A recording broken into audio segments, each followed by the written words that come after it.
to AEW Unrestricted, the official podcast of All Elite Wrestling. I am one of your amazing co-hosts. I just put myself over right out of the gate. What the hell is this? I don't know.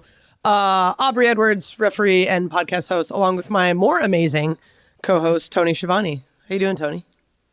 Man, we just started. You are all the way fucking out of control. Already, man. Yeah, already. Yeah, I had a... You had a long weekend, I know, and anyway, that's not what we're here about. It's great to talk to you, Aubrey. How you doing? I'm doing great. My ego hasn't had enough coffee yet today, so. Okay. This is all you. I'm just a straight man here, okay? You're just fine then. All right. So we've got amazing podcast as we do every week, but particularly excited for this one because you're one of our newest additions to the roster, Mr. Malakai Black. Hello, how are you? Good morning. Good morning. Hello, how is everyone? Doing okay.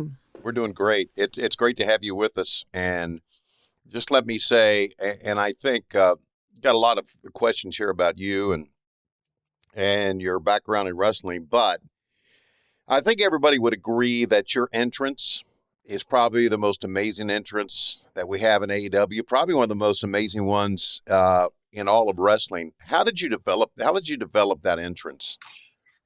So there's a couple of things to that.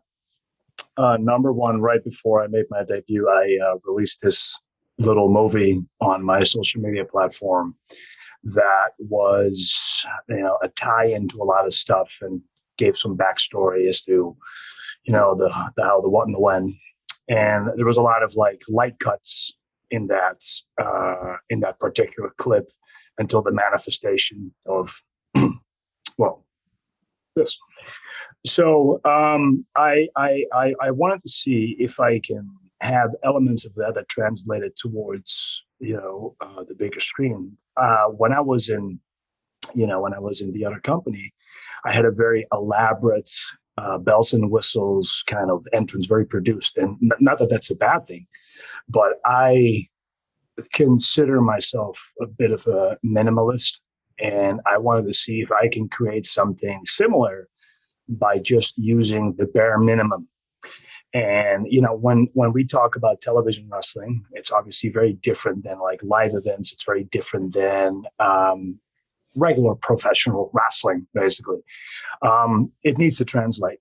So I started thinking, how do I translate something on TV that gives a different impression, and that makes, that translates well in the theatrical aspects on television. So I came up with the 3 light cuts and the 3 different positions.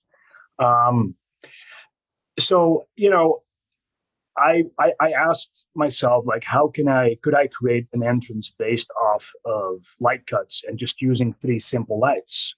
And the result is what you see on TV. And it literally is one of the easiest entrances that we have. But, taking your word for it, it is one of the more unique ones that has been displayed in professional wrestling, especially current day. I wanted to switch away from the bells and whistles and just make something that is minimalistic in nature, but still has a very memorable impression to people at home, to the people in the audience. I think it's an incredible thing now that in the span of 7-8 weeks, the second that the lights cut, they know what time it is, and the people just come up. And then as soon as the first note of the song plays, everybody quiets down because everybody wants to be involved and everybody wants to feel the entrance. And to me, as a professional wrestler, as a performer, as someone that works on television and wrestling, that's what I want. I want the audience to be an integral part of my entrance, and I want them to connect and feel to what it is that I'm doing. And I want it to be an experience. So from the get-go, I wanted their attention. And this is how, in my head, I visualized that, and I'm glad that it paid off. I also have to thank Tony for that, for allowing me to build this and giving me the trust. Because the conversation literally went like, well, if I can't get it done in 3 months, then maybe we should re-see if I'm a good fit. And we did it in less than 4 weeks. So that was, it was very rewarding. But that's basically the thought process and the a manifestation behind my entrance. Let me do a follow-up here. Just a comment, Aubrey, and you can go to the next question. I was in the ring when you first made your appearance, and yes. I remember thinking, not knowing what was going to happen or how it was going to happen. I was just told, this is going to happen. It was absolutely creepy. It really startled me, the whole process of that. So I got front row seat to that. So I think it obviously works. And I know you would agree, Aubrey. Oh, yeah. Now that I've been in the ring prior to a match, it gives me goosebumps. So if it gives me goosebumps and I'm already standing there and I'm about to ref this match, it's like, oh, man, I can only imagine what people at home are feeling. Probably from a complete opposite perspective, one of my favorite little behind the scene notes about this entrance in particular was before you had your match with Cody in Jacksonville. Yeah. The night before, they had to do a rehearsal of the entrance, but you had not arrived yet. And I know this story. Instead, they had QT do the entrance, and no one really knew what was happening. We just kind of heard this like really menacing, like powerful music. It's like, man, what is this? And then the lights come on. You see QT standing on the turnbuckle, like looking as fierce as he possibly could, which was just like silly. And it's a testament to how you portray your character that someone who is attempting to do so cannot even like fathom touching what it is you do. So thank you. Okay, Ash Castle, this is from Twitter. Ash Castle wants to know, your entrances and character work is incredible, like we've discussed. This person wants to know, and something we all like to know, what horror movies, books, or video games do you take inspiration from? So there's a lot of things. Like, I wouldn't necessarily always say that it's like video games or movies in per se. Like, some of the elements are. And of course, everything is inspired by, for this particular one, I kind of dove into European tribes from around the time when Julius Caesar was around. And I stumbled upon this deity called Carnunos or Charnunos. And Charnunos was this god of the underworld, or he guarded the passageways between two worlds. And he wasn't necessarily good. He wasn't necessarily evil, but he was a gateway between the two, between the up and the down. And his aesthetic is that he sits cross-legged. He has a snake and a scythe in his hand, and he they call him the horned god. So he has antlers. And I wanted to bring in something in terms of aesthetics that references, because they were the lower land Celts. So basically France, Belgium, the Netherlands, parts of where I'm from. So I wanted to bring something in that was in a very far way, a reach towards my ancestry, in a very, very far way, of course, because I'm talking to possibly 3,000 years ago, right? But still something that I could pick up and take with me from Europe, and that was important to me. The name Malakai, the initial idea behind the name Malakai was from Children of the Corn. I've always liked the name Malakai, and Malakai means a small messenger, a lower messenger. In certain Hebrew texts, he is one of the messengers of God. He delivers bad omens. And I thought that was very fitting. So I used the Dutch spelling of the name, because the American spelling has a CHI and the Dutch spelling is with a K. And when I made the transition from Alistair to Malakai, like, Alistair is such an Old Testament kind of name. It holds weight, and I wanted a name that had similar weight. And I felt Malakai was fitting for both the symbolic reasons, but also for the Old Testament reasoning behind it.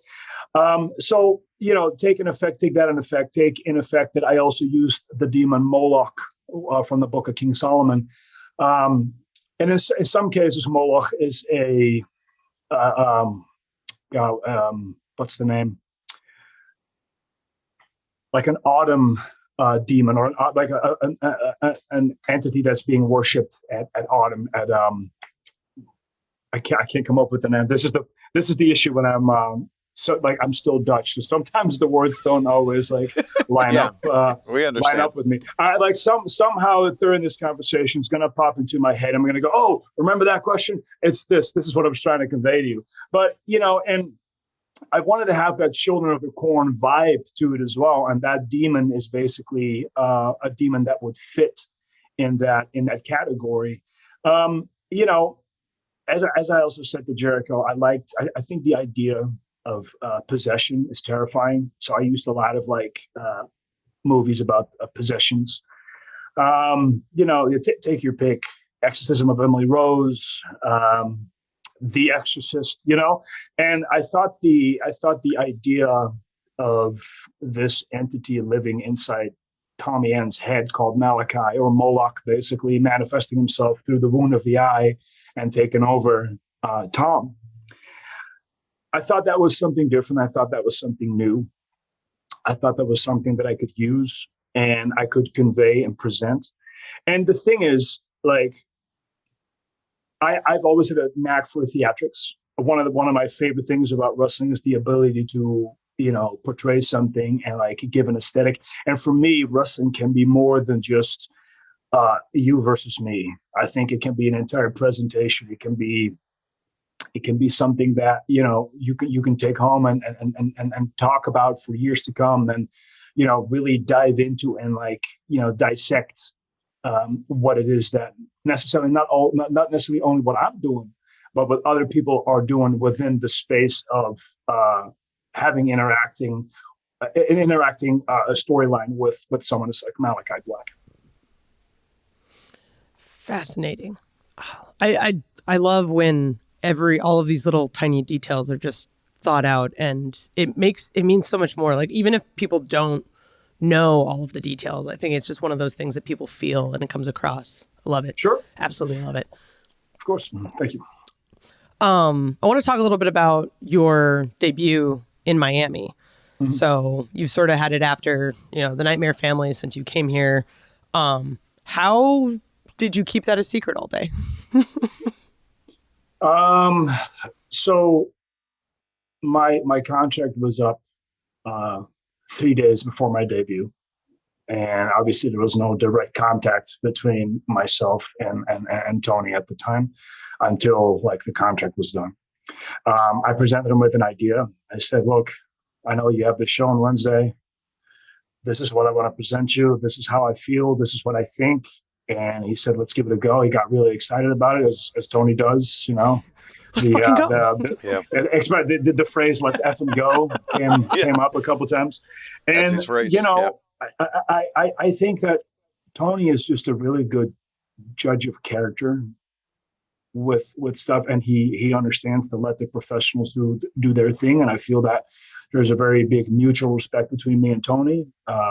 Obviously, Tony is no stranger to the world of wrestling, and he had seen what I'd done previous, and he liked it. And then with some discretions, he said, "All right, let's pull the trigger on this." So there wasn't a lot of time for it to kind of get out. Preemptively, I already because I had this idea in my head from the second I transitioned back to being a free agent, basically. I had this idea in my head of what I wanted to do, and I was like, well, the only platform that I feel is fit for this is AEW. So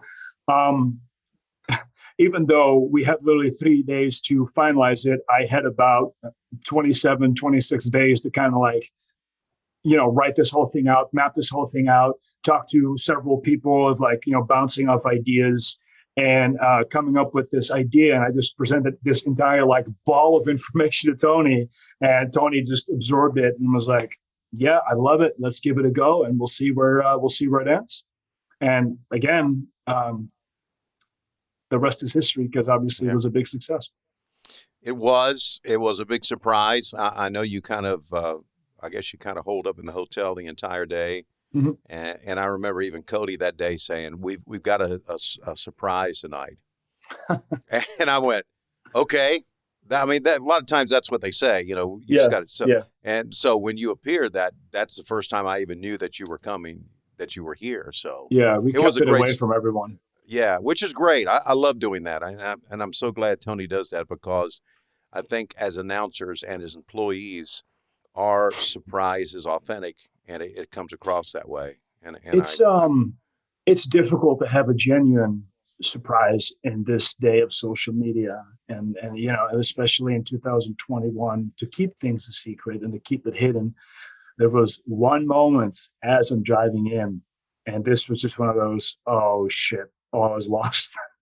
And I'm driving in, and there's two fans walking about 6 feet away from my car, and I just go, wow. But for some bizarre reason, they didn't look my way. So I just kind of went. I was with Josiah from Wrestling Flow. He can't. It's like he was documenting a bunch of stuff, and he just kind of like came at the same time as held her breath, going, and they just walked past us, and it was just, oh. And then we were, at that point, I said, "Hey, dude, I'm gonna hop in the back of the car. You drive, and I'll just cover myself in like suitcases and jackets and whatnot." And that was a little too close to for comfort. But hey, we did it. But that was the story behind like the surprise, and it definitely stands out as one of the coolest moments of my career, because it was self-made, and that's what I take away from it. That's why I take pride in stuff that you do yourself that gets rewarded or that is deemed a success or feels like a success. Absolutely love it. Absolutely love it. We're talking to Malakai Black, one of our recent roster additions, and very, very scary and intimidating individual when he's on the screen. We talked a little bit about background being Dutch and whatnot. We're going to touch on that a little bit more coming up. We're the husband and wife team of All Elite Wrestling. Being part of the management, that does not make a lot of friends behind the scenes. Lighten up a little bit. This segment is a disaster. Man, I'm sorry, my bad. you got so much coming at you so fast. How do you prioritize? I do not know. Roads to the Top, all new, Wednesday at 10 on TNT and anytime on demand in the TNT app. This is AEW Unrestricted. Tony and Aubrey talking with Malakai Black here on this beautiful day for wrestling. And I say that because it's seemingly for us, every day is a beautiful day for wrestling. It's a great time to be a wrestling fan. I think I've said that many times. And one of the reasons, because all the great talent that is coming into AEW, and obviously Malakai Black right at the forefront of that. Before we talk about your wrestling history, recently, as this is being recorded right now, of course, you've been involved in the angle with Cody and the Nightmare Family, but another member of the Nightmare Family appeared, and that was Rosario Dawson, who came out and jumped on your back. That was quite a scene. I mean, she looked pretty brazen. She looked pretty confident about doing just that. Talk about that, how that all developed. So that was brought up almost at the beginning of us doing this, because there was like some talk and debate about, him wanting to bring in someone like a Hollywood name of a connection that he had. And it was Rosario Dawson. And I think that she's a phenomenal actress. I think that she's great. So I was pretty excited for that. Incredibly kind lady. And yes. Fit right in with our band of misfits, basically. She was great. And, I told her, I said, look, when I'm out there, just look at me as if I just slapped your mom, and her face just changed. And I said, that's it right there. That's the look right there. That's it. And, and it was a very, very cool experience. She was ecstatic. She absolutely loved it. She had a great time backstage. She had a great time on TV. Me and Cody really beat the shit out of each other. That was yes, you did. That was definitely one of the hardest brawls I've ever had. for as short as it was, me and Cody, despite the interaction for so far at this point being limited, every time we got physical. And Rosaria jumped right into that because I had to tuck my chin because she came in and just cinched it in. I was like, oh, okay, that's what we're doing today, huh? But it's the excitement of TV, and it's like something that, like, obviously, it's new, but she did really well, and she was very thankful. She was very appreciative, and she had a great time. Her family had a great time. I mean, it's always cool to be involved in wrestling. You know what I mean? It's one of those, like, especially, in the United States, it's so ingrained in the fabric of entertainment in the United States. It's the reason, I'm here from a whole different country. So, so to be a part of, someone as like high ranked as an actress, as Rosaria Dawson, have that interaction it was an incredibly cool experience. Absolutely. So you mentioned it a couple times just now and previously in our last segment. You're from the Netherlands. And I'm curious, is there a wrestling scene in the Netherlands at all? Yes, but very small. I will say that my presence in the United States has helped. My exposure to like national television for like the past 5-6 years has done a great job. Right. But when I started out, the Dutch wrestling scene was very, very small. There was one promotion, FCW, and I'm lying. There was FCW, Freestyle Championship Wrestling, and Dutch Wrestling Federation. And the Dutch Wrestling Federation is where I kind of started and had my first match with them back in 2002. So I've been at it for a while. I started in 2000, started training with a bunch of people, and then transitioned to DWF, Dutch Wrestling Federation. And in July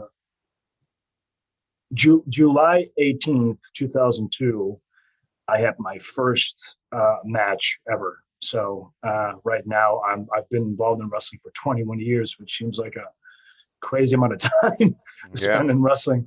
But then again, who am I talking to, Tony? So, so the Dutch wrestling scene is doing really well. There's a company called Pro Wrestling Holland, which is more of an institute that runs shows. They have training facilities. They have really great trainers. They have a good system. And there's a few wrestlers from the Netherlands that definitely have made waves through Europe, and some of them got to the United States. Guys like Emil Satoshi, Jurien Simmons, Tanqua, Michael Dante, who was my former tag partner in Japan, the United States, and America, and back in Europe. Those guys definitely made waves in the scene. But the Netherlands is such a tiny speck of land, and the wrestling there is still developing, and it's very hard to present something as professional wrestling to Dutch people because they're very sober-minded, and we're very straightforward. Something that's not always something that people always thank me for because I'm quite direct. But that's just embedded in the way we are raised. And like if it isn't soccer, if it isn't ice skating, if it isn't cycling, if it isn't kickboxing, Dutch people tend to be a little biased on it and kind of like, oh, it's that pretend fighting, and like they don't really care about it. But when we went back at one point, I had a live event in the Netherlands, and it got up to like 8,000 people. So that's really, really, really good. And it definitely showed that there was growth happening. So there is definitely room for professional wrestling in the Netherlands, but it has been developing for well over 25 years, and it's slow steps. Like it kind of goes up. I think one company in the Netherlands got up to 900 people, which is a really substantial number for an independent wrestling company. And ever since then, I think the numbers dwell between 150 to 300 people per show. So it's not crazy, but I remember back in the day when I was wrestling in front of 15 to 20 people. So, there's growth, but it's very, very, very, very, very limited. So it was also very difficult to get like ahead of everything, and I had to travel all over Europe get my training done, to get matches done. I trained in Germany for the most part, France, the United Kingdom. That's kind of where, my base of operations was. What got you interested in wrestling? What lit the fire for you? So I have this memory of something, and the funny thing is, I don't know if it's a fake memory or not. And I've been asking people this question, and no one seems to remember this particular event. So maybe you do, Tony, because you're such you have such a mind and such a rich history in wrestling, right? Okay. So what started my initial intrigue in wrestling is I'm sitting with my dad on the couch. And now, mind you, we didn't have WWE, WWF on television in the Netherlands. We had it for a brief while on a channel called Eurosport. Okay. So I have this memory about me being 3, 4, 5 years old, and I'm watching, and I see the $1 Million Man in the ring offering money to Yokozuna, and Yokozuna kicks the money out of his hand. And my dad flicked through it, he looked at it, and he was gone. And I was like, what was that? And that kind of remained with me. And then we got New Japan Pro Wrestling on Eurosport. I was hooked. Right. I watched every morning. I watched New Japan Pro Wrestling, and I wanted to do it. And I told my mom at age 6, I want to be a pro wrestler. I want to be a pro wrestler. My mom was like, yeah, sure. And who's laughing now, Mom? I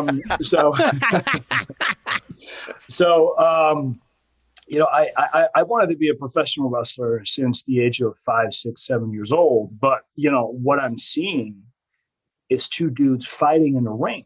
So I'm thinking this is martial arts. Now, mind you, at the same time, I'm watching Kickboxer and Bloodsport and Best of the Best and all these martial arts movies. So in my head, I tie these in, and this is what I want to do. So my mom puts me on karate and judo and all these martial arts. And then by the age of 9, obviously, I understood at this point that it was not the same, but I was hooked in martial arts too. I really liked martial arts. I was good at it too. And at that point, we got WCW in the Netherlands. Every Friday for 1 hour, it was called Match of the Week. And it was 2 to 3 matches of WCW television. Every once in a while, they will throw in an angle or they would throw in a pay-per-view match, but it was always a select few matches on a channel called RTL 5. And I taped everything, and I just got hooked on everything, and I just devoured it. And I did nothing but wrestling. Everything was wrestling. I was obsessed with it. I'm still obsessed with wrestling. Sure. And then by the age of 10-ish, I transitioned to kickboxing, and I kickboxed for about 5, 6 years.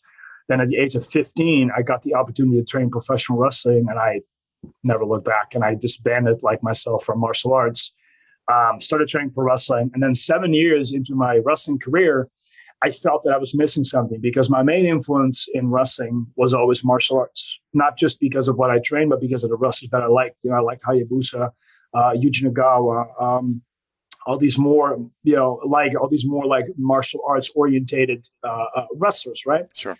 So I was 21, 22, and I really, really missed going to martial arts because I missed the conditioning, I missed the combat conditioning, and I missed the competitive team spirit, I missed the dojo spirit, I missed all of that, and I knew that I was missing that. So despite already having incorporated a lot of my martial arts into wrestling, it was very, very cookie cutter almost. And at the time, I also got exposed to Kenta for the first time. And he was one of those guys that really made me think about modern day wrestling and the modern style of professional wrestling. Excuse me. And when I went back, I started dissecting my style. And that's when I started really, really coming into my own and really developing, what is my style now. And I still evolve every single time. Every single time I think about different techniques, different holds, different ways of doing different things. I always like to think that my footwork comes from martial arts. My way of moving comes from martial arts that I've infused in professional wrestling. And I'm not the first one to do that, but I'm doing it my way. So yeah, for me, that's kind of how my exposure and my evolutionary stages to professional wrestling for me kind of worked and are still working to this day. This is all absolutely fascinating. And I love when you see different parts of different sports integrate, and it's so good, so good. We've learned a lot about your background and whatnot, but there's a ton of fan questions. We solicited them on Twitter, and lots of stuff, including questions about your cats, which I'm particularly interested about. So yeah, let's go to fan questions coming up. What you're doing tonight is a really cool part of wrestling. We are in the ring and part of the management team. Women like high key lighting. Yeah. Getting all this? Who the hell is at the door? This is Baby Task Force. We're no match for the car seat. What do we do with this? I think it would go underneath here, no? Undo the actual I seat, heard though. you. Okay. Well, my back shot. I don't know. Roads to the Top, all new, Wednesday at 10 on TNT and anytime on demand in the TNT app. This is AEW Unrestricted. Tony and Aubrey here with the wonderful and amazing Malakai Black. We've got lots and lots of fan questions. A couple things we've touched on previously. Really excited to deep dive a little bit more. So we talked about your entrance and your character and how you're presented on TV. We've got a question from Anticlimactic Jay. Do you have any pre-show routines for bringing such a dark character to the ring? Yeah, so I have an acting coach, and she's given me like several techniques that I use. There's certain types of music that I listen to. Sometimes I read a few pages out of a certain book. I like everything for me has to be atmospheric. So the music I would listen to is atmospheric. The books that I have are aesthetically atmospheric. And, the material is, darker or lighter, depending on what I feel that I need to be. And sometimes I need to be more aggressive. So I'll change the music, change the setting, change the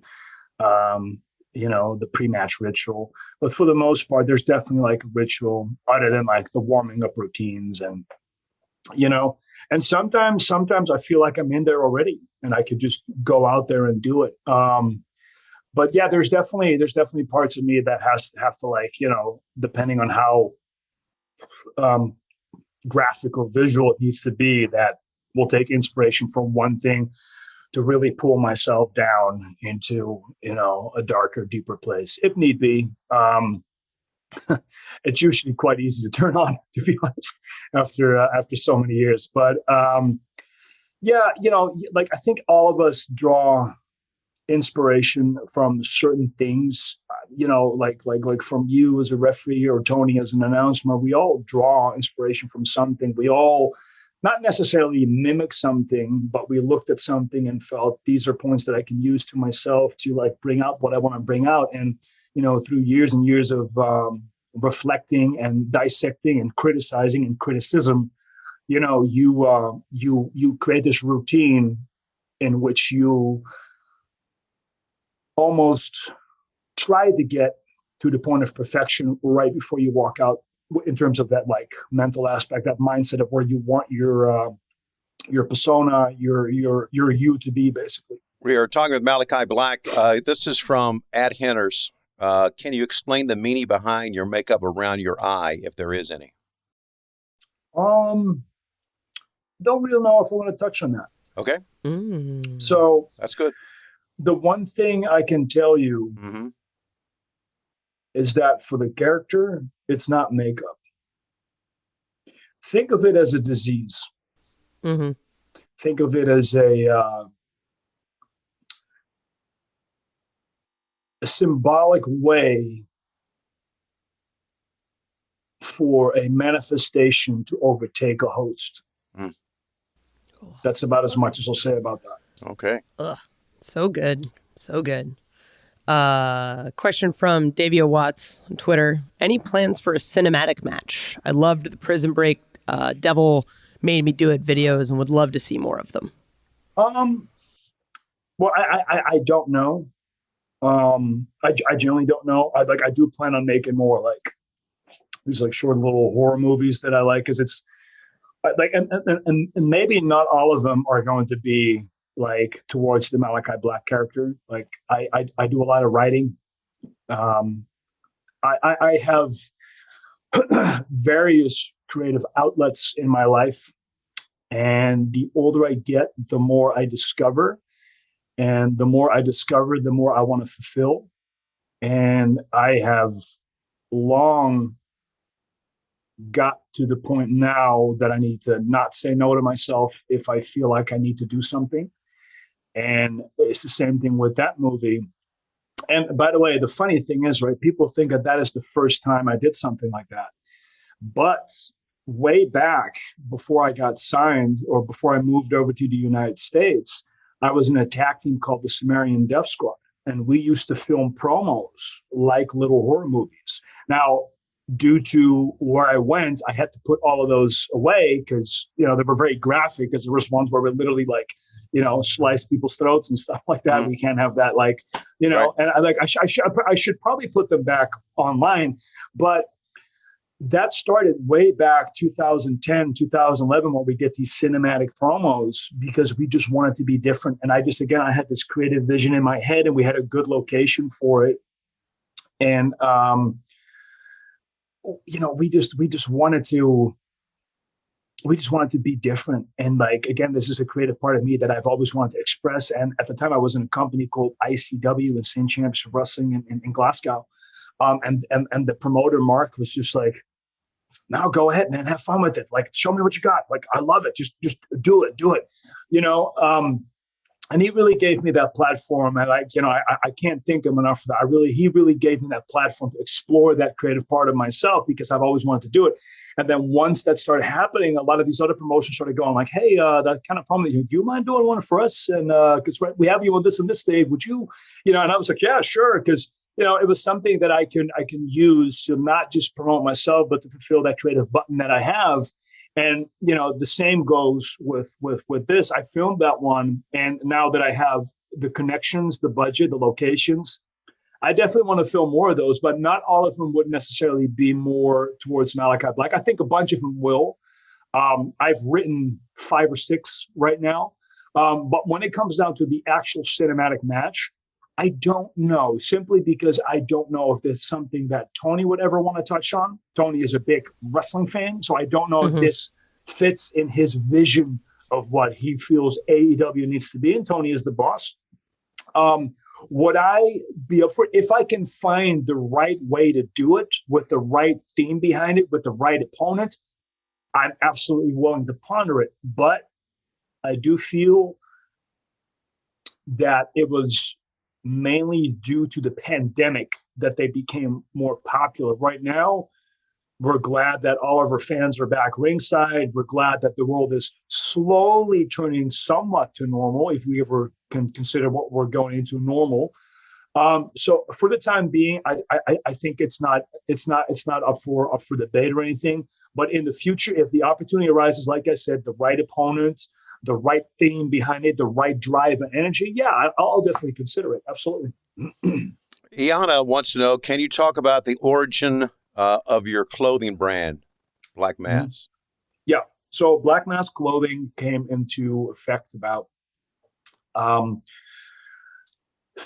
almost 4 years ago, when Bobby Shubinsky from Blackcraft Cult contacted me. And he is one of my closest friends. He is a mentor to me. He's a very successful businessman.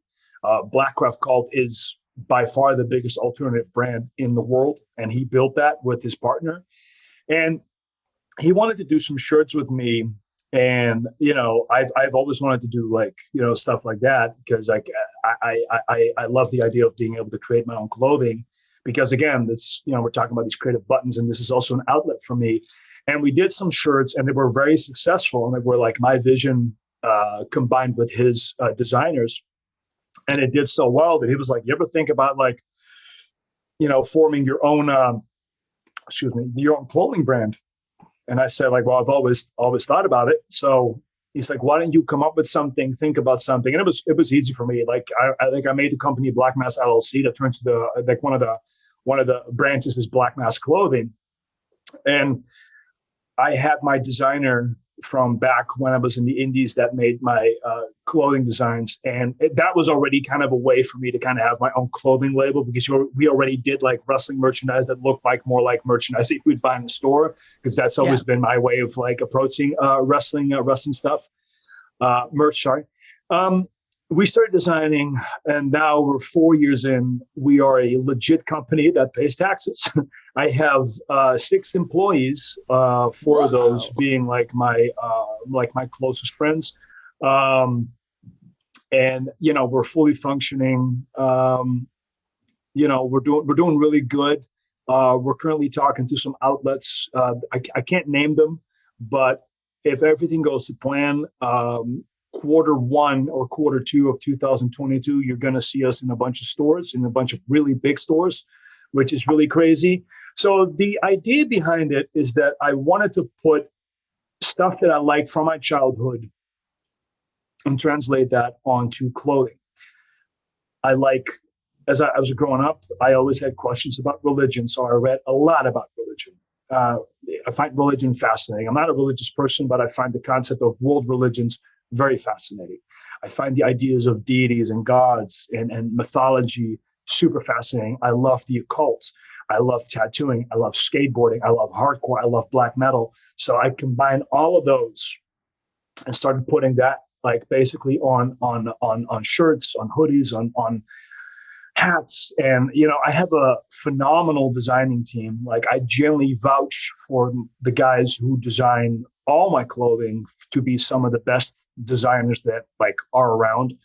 And it was crazy because it kind of started as a little side project. And now it turned into this whole massive thing that makes a profit and has employees. And I have business meetings and I have 4 or 5 different calls each and every week, sometimes a day, in regards to products, in regards to approval, in regards to, hey, where do you want to go with this? Hey, this band wants to collaborate with you. That band wants to collaborate. Right now, we're starting to work with Cradle of Filth, which is huge, because Cradle of Filth is one of the biggest metal bands in the world.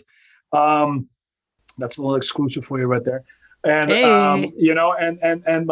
We've worked with Cult Leader. We've worked with Carnifex.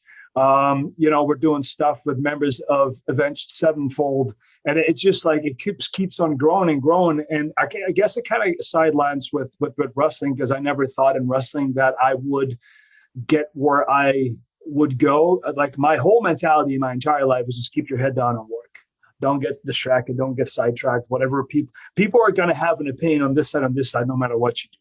If you're going to cater to this side of the opinion, then this side's going to become more stronger. If you're going to cater to that side, this side's going to. So it doesn't matter what you do. You got to do it for yourself. There is no reason to worry or cater to whatever criticism, negative criticism that you're going to get. So I've always had that mentality of just keeping my head down and work. And it has worked for my wrestling career. It has worked for my clothing brand. So it is a formula that I apply on everything, and nothing in this life is done without hard work. And I am a firm believer of hard work and dedication, as cliche as that sounds, but there's a reason it sounds cliche. It's because it works. Don't get distracted. And the same thing I did with my wrestling career, I did the same thing with Black Mass. And, here we are. Damn. Got a question from Nathan Leon. How do you come up with the adorable and awesome names for your cats? I just come up with the most random ideas and random. One of them, named Toddy Potato, is looking at me right now, which was my first one, actually. I don't know, man. I just come up with stupid names, and they make me laugh, and they make my wife laugh. We had, like I said, we just got a Bengal, and my wife named him Blue because he had blue eyes, and I kind of went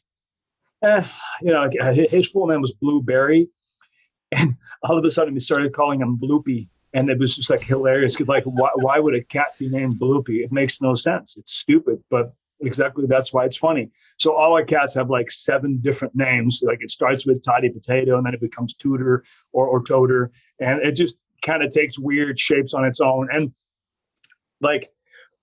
how do I come up with it? I don't know. It just comes to mind, and eventually it takes a life on its own. And it's quite funny if I have to explain when we're at the vet, and she goes, "What's his name?" "Oh, it's Pickles P. Pumpkin." And everyone and one of the ladies in my "What's the P stand for?" I was "Oh, Petunia." And she just looks at me and she kind of chuckles. as he writes it down, it's like, what the fuck? So, but like I don't know. It's cheap hops, I guess. I think it's great. I think it's creative. I mean, I've got a dog with a boring name of Bug, B-U-G. That's it. No, it's great. But that's what I mean. Bug is a great name because why would a dog's name be Bug? But it's hilarious, right? Yeah, because it makes no sense. That's right. Like, I remember seeing the Family Guy episode where the mayor has all his cats, and he says he picks up one cat, and his cat's name is Paul, and he just dies laughing because what person names a cat a human name? And I just but that's it. That's exactly the point. Like, why would your cat's name be Paul? Why would you name your dog Bug? Why would you name your cat Tubby Tomato? Like it just makes no goddamn sense. And I guess that's what makes it funny. So all of them have really ridiculous names. So one final question from Sari L. And hi from Finland. Also as a fellow English as a second language, curious, what's been your biggest hurdle in learning to cut promos in English other than Dutch? The fact that I spoke Dutch and still speak Dutch. I'm 36. I know. I'm 36, and for the majority of my life, 30 years, I spoke and thought Dutch. Sure, I was traveling. Sure, on the weekends or 4 or 5 days a week, I spoke English. But the main denominator was always that you spoke Dutch, so your brain's Dutch, so you wired Dutch, so your grammar is Dutch. The biggest hurdle to this day is being able to translate what I read on a sheet. And thank God that AEW doesn't do this. The one big plus with me for AEW is that there's not scripted promos, there's ideas. And that works for me. Like back in NXT, they initially tried the scripts with me, and I was like, I can't, it just doesn't compute here because I have to translate everything. I can't remember it. But if you tell me, hey, talk about this, make sure you mention that I can do. So as I'm progressing, my promos got better, and then we switched to up there, same story. And I can't, like, it's hard for me to convey and memorize, but if you allow me to just talk, I can do that. I can talk from the heart of this character. So my biggest hurdle is translating in my head. If you and I are having a conversation like this, and like, Tony, if you would, be there from a character point of view, talking from a character point of view to my character point of view, I can have that conversation because I can answer, like I said, from the heart of the character. But if you're like, hey, we're saying this, you're saying this is your rebuttal, that's your rebuttal, this is what you said, it doesn't stick in my head. I have to have an organic way of communicating with people, whether that is from the character itself or whether that is from me as Tom. This is organic, like it's action reaction. You're asking me a question, I react to it. I can do that. Just the conveying of like written down promos for me takes away the authenticity of the emotion that I want to and try and convey, because I can't react to you in an organic way. So that has always been my greatest hurdle. But now that I've had the go out there, have fun, not a problem for me anymore. And that's it's been one of my biggest wins personally. And not that I necessarily think that the thing is, like, I could do it, but I felt that it wasn't me. I mean, and like for me, for someone that like puts so much thought and effort into, that part of his career, his character, ripping out the soul of something is like the worst thing for me, because it's creative murder. Basically, it's like a death blow to me. Because I need to be able to communicate organically. I need to be able to talk. And kudos to the people who are absolutely amazing at it. But for me, I have to answer from a authentic place. I have to answer from the organic way. So that for me has been in wrestling has been like, well, it used to be a hurdle, not anymore, of course.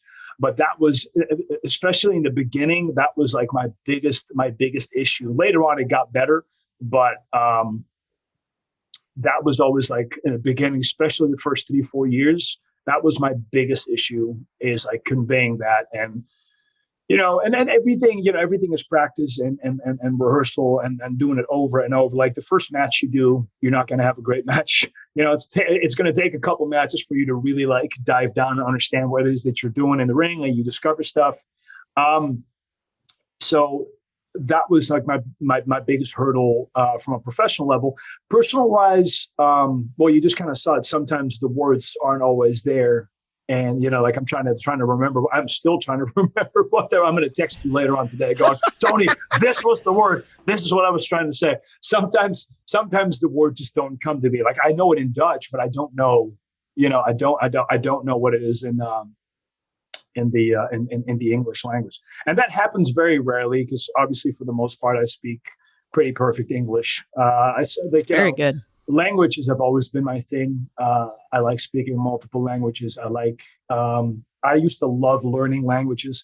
I don't know, it was something that I thought was fun. I always think it's fascinating that there's like different parts of the world, especially in the Netherlands. If you travel 2 hours, all of a sudden people speak German. And then like you go down 3 hours and all of a sudden people speak French. And you know what I mean? So it's very, very fascinating for me that in the span of a couple hours drive, the entire way of communicating just changes. I find that fascinating, absolutely fascinating. So yeah, I've always liked languages. Absolutely. We've been speaking with Malakai Black.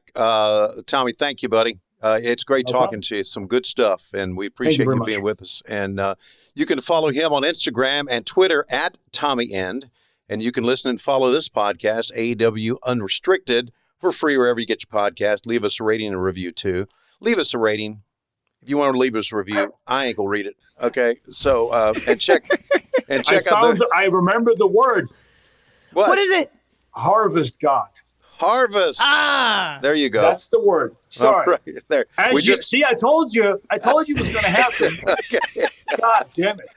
The brain works when you think it's not.